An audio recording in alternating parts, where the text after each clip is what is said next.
দীর্ঘ ১৯ বছর পর নিজ জেলা বগুড়ায় আসছেন বিএনপির ভারপ্রাপ্ত চেয়ারম্যান তারেক রহমান।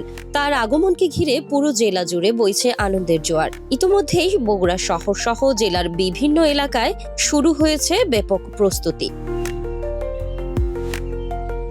প্রায় ২ দশক পর নিজ জেলা বগুড়ায় ফিরছেন বিএনপির ভারপ্রাপ্ত চেয়ারম্যান তারেক রহমান। এই খবরে উচ্ছ্বসিত দলীয় নেতাকর্মী থেকে শুরু করে সাধারণ মানুষ, বিশেষ করে তরুণ প্রজন্মের ভোটাররা।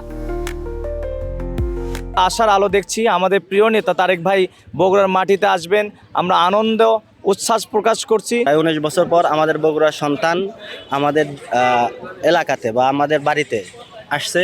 এটা নিয়ে বগুড়াবাসীর আপামর জনতার উচ্ছ্বাস, উদ্বেগ, উদ্দীপনা কাজ করছে। বগুড়ার নাম শুনলে এমনও শোনা গিয়েছে যে শুধু স্থানটা বগুড়ার, এজন্য চাকরি থেকে আগে অভিজ্ঞতা যোগ্যতা থাকার পরও বাদ দিয়ে দিয়েছে বগুড়ার নাম শুনে।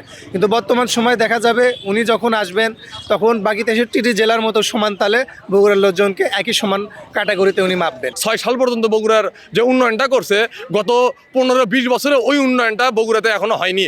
আর সেই আমলের উন্নয়ন দিয়ে এখনো বগুড়া একবারে অন্যান্য জেলাকে টেক্কা দেওয়ার মতো উন্নয়ন উনি যে করে দিয়ে গেছে, ওই উন্নয়ন দিয়ে এখনো অন্যান্য জেলাকে আমরা টেক্কা দিতে পারি। আমরা তার অপেক্ষায় আছি, যেহেতু তুমি বগুড়ার ৬ আসনের এমপি প্রার্থী, আগামী দিনে তিনি প্রধানমন্ত্রী হবে ইনশাআল্লাহ। তার হাত ধরে আগামী নতুন বাংলাদেশের এক সুন্দর সূচনা ঘটবে।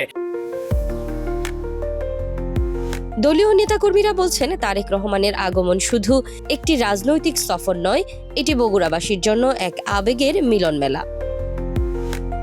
যখন তারেক রহমান সাহেব যখন শুনেছে যে বগুড়ায় উনি আসবেন, তখন কিন্তু জনসাধারণভাবে মানুষের মাঝে একটা আবেগ কাজ করছে। তারেক সাহেবের কাছে ভালোবাসা দেওয়ার জন্যে, তারেক সাহেবকে সাহস দেওয়ার জন্যে, তারেক সাহেবের মনোবল বৃদ্ধি করার জন্য বগুড়া মানুষ উন্মুখে আছে। বগুড়ার সংস্কারের কাজ চলছে।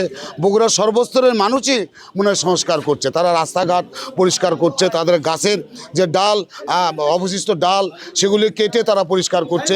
আমরা বগুড়াবাসী লক্ষ লক্ষ লোক তাকে বরণ করে নেওয়ার জন্য, এবং বগুড়ায় যে ৭টি আসন রয়েছে সেই ৭টি আসনের লোকজন ইনশাল্লাহ বগুড়ায় সেদিন মাতোয়ারা করে তুলবে। আমরা আমাদের এই শোককে শক্তিতে পরিণত করতে আমাদের দলের ভারপ্রাপ্ত চেয়ারম্যান, আমাদের শহীদ রাষ্ট্রপতি জিয়াউর রহমানের যোগ্য উত্তরসারী জনাব তারেক রহমান, উনি তার পিতৃভূমি বগুড়াতে পদার্পণ ঘটাবেন। আমরা মনে করি এটি বগুড়াবাসীর দীর্ঘদিনের আশা আকাঙ্ক্ষার প্রতিফলন।